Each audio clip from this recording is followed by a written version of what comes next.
শীত মৌসুমের শুরুর সাথে সাথে সবজির বাজার স্বস্তির দিকে ফিরে, তবে শীতের শেষের দিকে সবজির বাজার কিছুটা ঊর্ধ্বমুখী।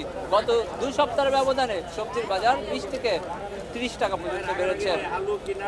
বাজার ঘুরে দেখা যায় প্রতি কেজি শালগম বিক্রি হচ্ছে 60 টাকায়, গোল বেগুন 80 টাকায়, শসা প্রতি কেজি 80 টাকা এবং গাজর প্রতি কেজি 60 টাকায় বিক্রি হচ্ছে। এছাড়াও অন্যান্য সবজির মধ্যে কাঁচামরিচ প্রতি কেজি 160 টাকা, টমেটো প্রতি কেজি 180 টাকা এবং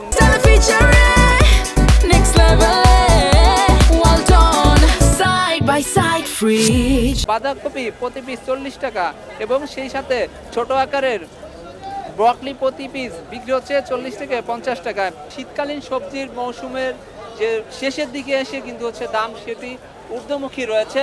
তো ব্যবসায়ীদের যেটি জানিয়েছে সবজির বাজারে ঊর্ধ্বমুখীর কারণটা, তারা যেমনটি জানিয়েছে শীতকালের শেষের দিকে সবজির সরবরাহ কম থাকায় ঊর্ধ্বমুখীর দিকে রয়েছে সবজির বাজার। সেক্ষেত্রে গত 2 সপ্তাহের ব্যবধানে সবজির দাম 20 থেকে 30 টাকা বেড়েছে।